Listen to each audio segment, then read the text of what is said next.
A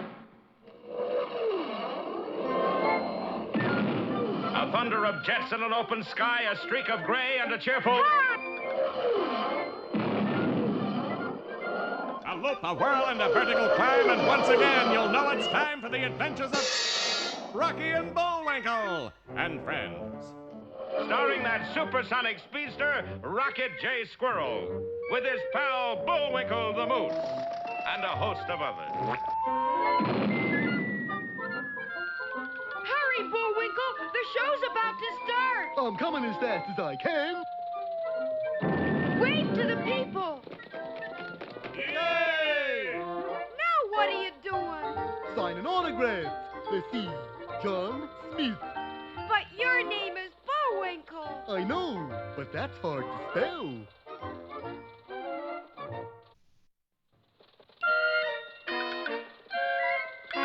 We're gonna have a lot of fun. Come on and join us. Sure, there's always room for one more.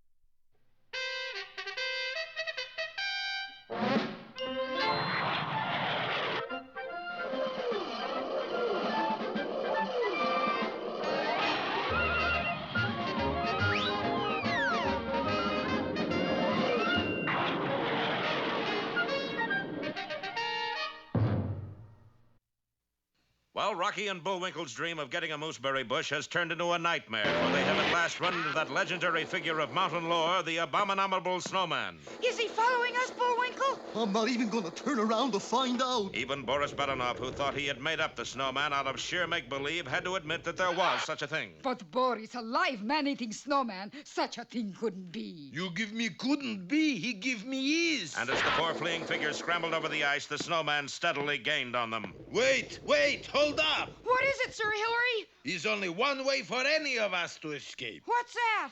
Somebody's got to stay here and fight it out with Snowman. Yeah, that makes a lot of sense. How's about you staying? That don't make no sense at all. Whatever we do, we better do fast. He'll be here in a minute. Well, there's only one fair way to decide who stays. We draw straws. Boris, not that. Long straw gets to be big hero, okay? Well, I suppose that's fair enough. But where are we gonna get straws? Just so happens I got some right here. Yeah, funny how that works out. Everybody take one. Princess Bubbles, Squirrel, me, and now Moose. Boy, it sure is a long one. Yeah, that's the first straw I ever seen I could pole vault with. You won! Congratulations, old fellow! Yeah, I'm just lucky, I guess. Now, if you'll excuse us... Well, I suppose it's up to me, Rocky. Rocky? Yoo-hoo, Rocky! Gee, he's gone. Yes, Bullwinkle stood alone as the Snowman came nearer and nearer. I feel just like what's-his-name at the bridge. When the Snowman was within range, Bullwinkle jabbed at him with his makeshift weapon. Unfortunately, the telescoping straw did just that. What do you know? I got a short straw after all. Okay, cold and ugly, pull him up. Just then, the moose heard a welcome voice from above him. Bullwinkle, stand aside! Yes, high on a nearby cliff was Rocky the Flying Squirrel. Of course, our hero would never desert a friend in need. Out of the way, Bullwinkle! Here I come! And from his high perch, Rocky launched himself like a guided missile directly at the huge form of the abominable Snowman. And then the impact was tremendous. So severe was the shock that in Japan, seismograph needles jumped right off the paper. In Honolulu, there was a snowstorm. And in Waxahachie, Texas, for the first time in 17 years, it rained.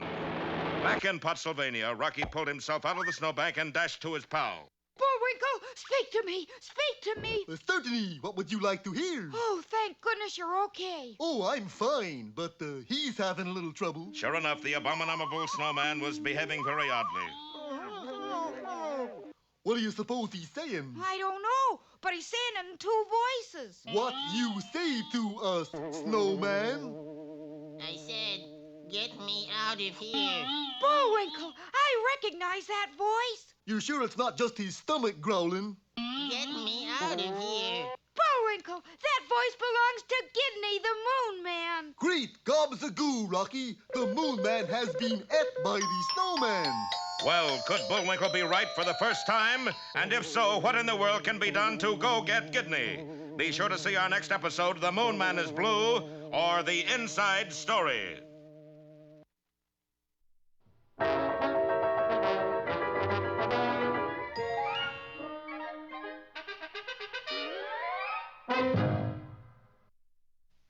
And now it's time for... Time for the dancing fool, Bullwinkle. Again?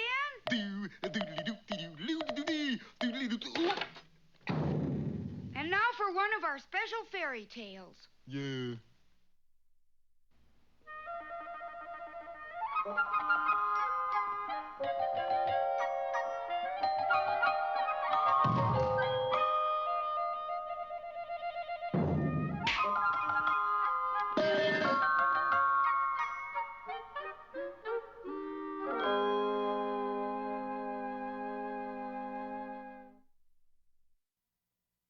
Once upon a time, there was a thumb.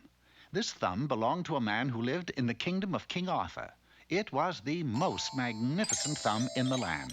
People would come from miles around just to admire it. Some thumb. But it wasn't always this way. I'll tell the story, if you please. There was a time when the man didn't have such a beautiful thumb. In fact, he had thumbs just like anyone else, one right-handed, one left-handed. And because there was nothing unusual about his thumbs, he spent his time working very hard as a plowman. Then, one day, the plowman's wife made a wish. I should be the happiest creature in the world if I had a son. Although he were no bigger than my husband's thumb, I would be satisfied. Well, it so happened that Merlin, the famous magician, was just outside her window. He heard her statement and was so amused by the prospect of a boy no bigger than a man's thumb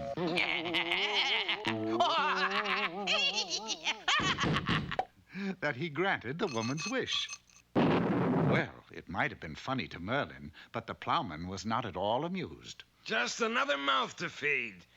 Oh, he won't eat much, and who knows, he may grow up to be 6'4". But it so happened that Tom Thumb, which is what they named him, ate more than the plowman and his wife put together. But grow up, he did not. At the age of 16, he was still no bigger than his father's thumb. Tom's mother loved him, of course, but she would thoughtlessly display him around town as though he were a pet bird. It was about this time that Tom made friends with a butterfly.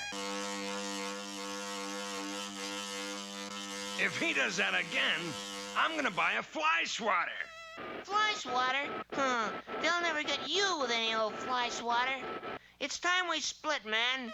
Cut out to the big city. So Tom did cut out to the big city and formed the Big Thumb Gang with himself as leader. It's Big Thumb. He had channeled his butterfly, added dual carburetors, and put in oversized valves. He had the hottest topped-up butterfly in the kingdom. Okay, now here's our first caper. The candy store on Elm Street. But as the gang studied the plans outside their hideout... You've got the butterfly net? Yep. Well, be prepared to use it. They don't call me Inspector Snoot for nothing. I've sniffed around, and I can smell a candy store heist in the making.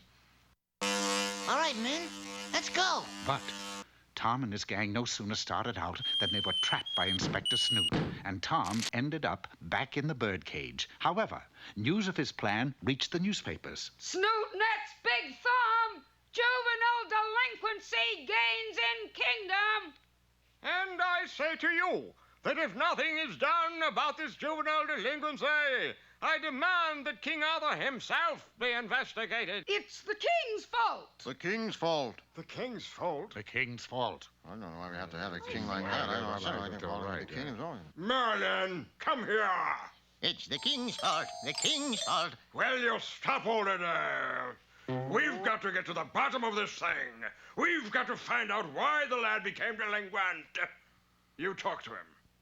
Now then, my boy, just when did you start to go wrong? When I was 12 years old, I had a feeling there was something different about me. I was 12 years old and only 3 inches high. I longed to be big, big, big. So when I met my only friend, I escaped to become the biggest man in the kingdom, Big Thumb. And I am big, too. I've created a monster. So Merlin confessed to King Arthur. So you see, sire, I'm responsible for the lad's behavior.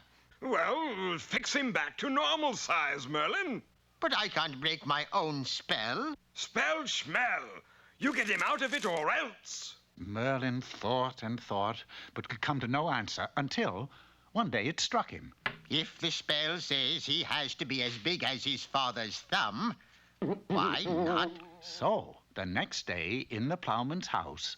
There seems to be something happening to my thumb. Sure enough, Merlin had cast a spell on the plowman's thumb, and as it grew, so did Tom, until he was a normal-sized boy. Tom never again thought of crime. The king made him keeper of the royal butterflies, and Tom's father never again touched a plow, for his thumb became so famous that the king made him a national monument. And Tom's mother? Why, she bought a bird for her bird cage, and so they were all deliriously happy ever after.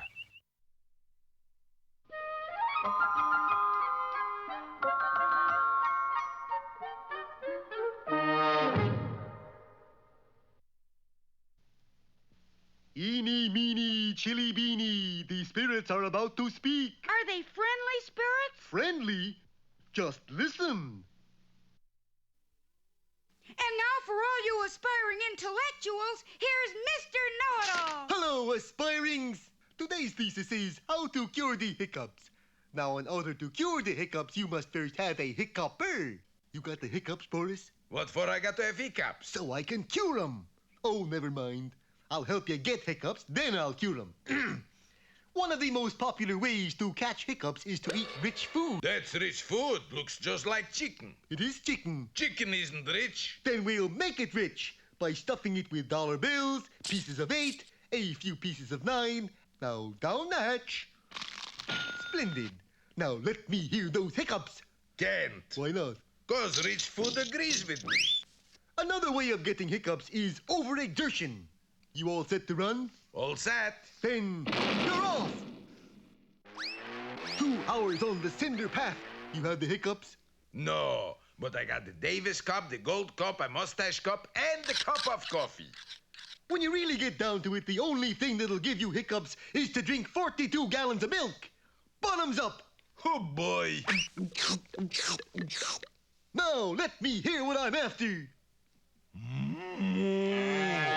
How's everything going, Mr. Know-It-All? Oh, the whole thing's a bust. Well, better luck next time. Thank you, Mr. Wouldn't you know it?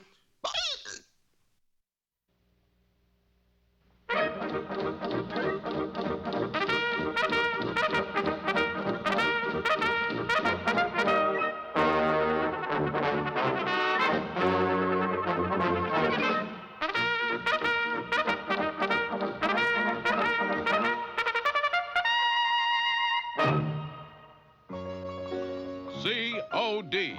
To most people, that means cash on delivery. But to the Canadian Mounted Police, it means Clyde's on duty. And today is the day of days when Clyde, after 83 years of faithful service, is to be given an honorable discharge. Mountie Clyde, it is men like you that have made this service what it is. Who's got the watch? Oh, yes. The usual reward was a solid gold $3 watch. And the Mountie who held it for safekeeping was our hero, Dudley Do-Right, the man who did everything he was told, incorrectly. Here is the watch, sir. Do-Right, what is this? Clyde's watch. I cleaned it. In the wash tub? No, sir, the washing machine. The discharge ceremony was held up while Dudley rode into town to pick up another timepiece.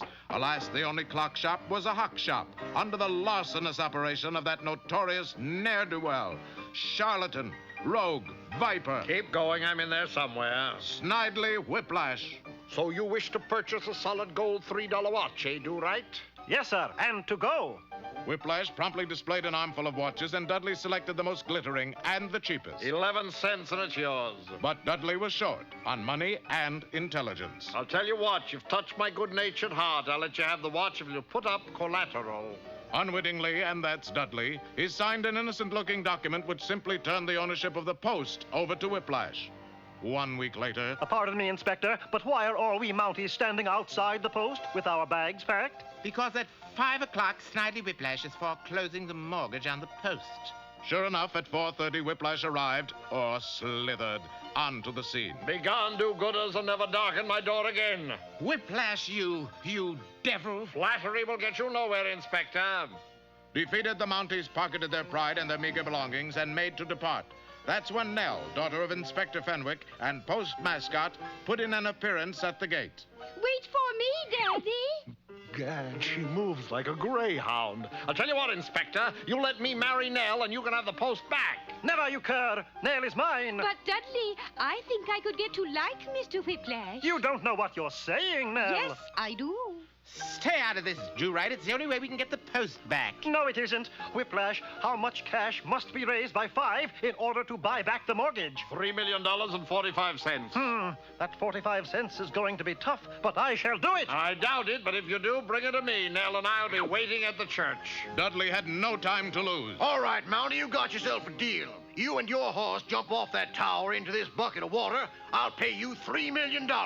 And 45 cents. Right. Dudley had a fear of heights, but luckily his horse was normal. Keep your eye on the tower and on that great daredevil, Deadly Do-Right. That's Dudley. All right, horse, remember, this is for Nell. Over they plunged out into space, falling, falling, falling. As I mentioned before, Dudley's horse had no fear of heights, but he did have poor eyesight. We're a hit, horse. We did it. Now to collect the money. That was no easy task, for the circus owner, intent upon watching the breathtaking descent, had wandered too near the lion's cage and... Oh, I hope he had Blue Cross.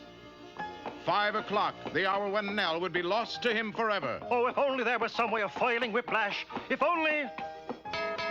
Quick, horse, to the church.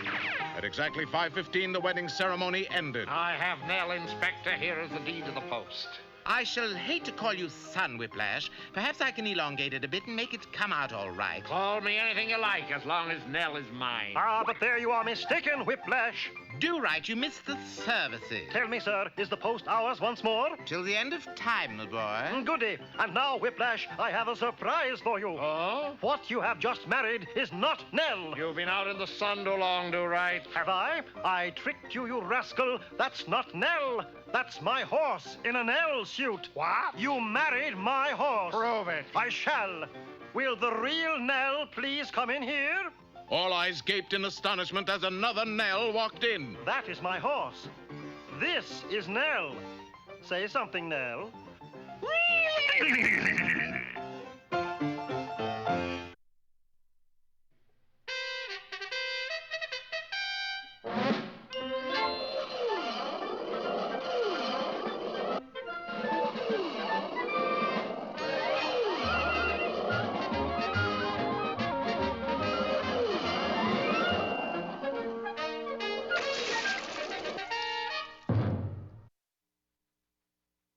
Well, the attack of the abominable snowman came to grief when our boy Rocky zoomed to the defense of his pal Bullwinkle.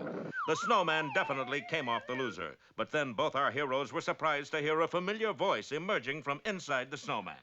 Get me out of here. That's our friend Gidney the Moonman. But how can we get him out? He's been ate by the snowman. No, Bullwinkle, he is the snowman. Only half Rocky. I'm the other part. Hey, that sounds like...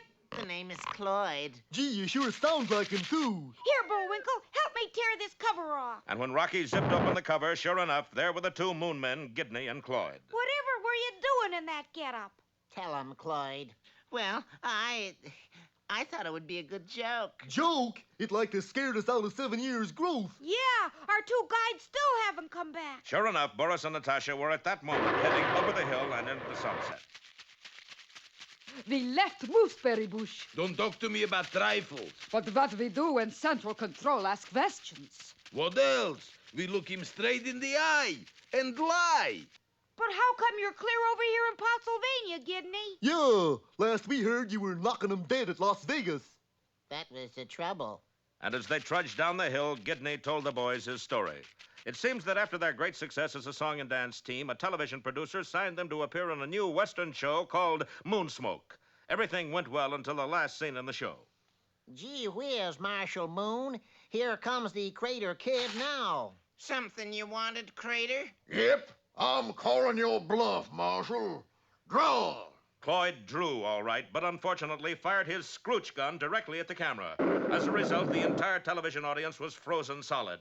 All over the country, people were literally glued in front of their television sets. The Late, Late, Late, Late, Late Show had its biggest audience ever.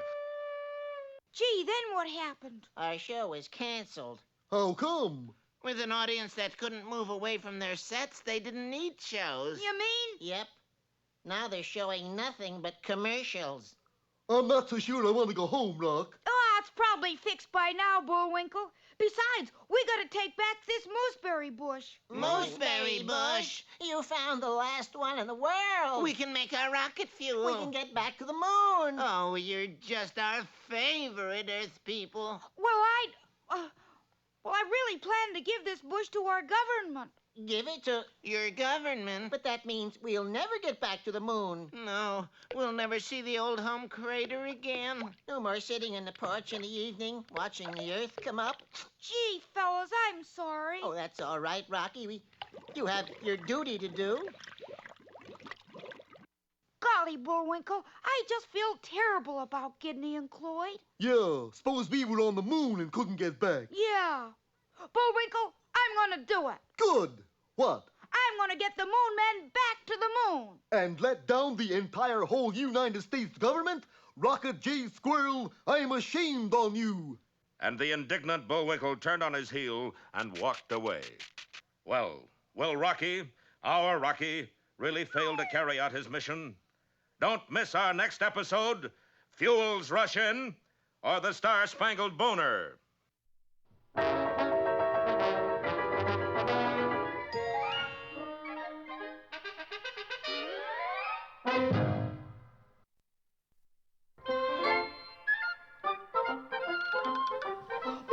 It looks as if our time has just about run out. Just enough left to tell him who the sponsor was. You got the credits, Bullwinkle? All on this itty-bitty card. Oop.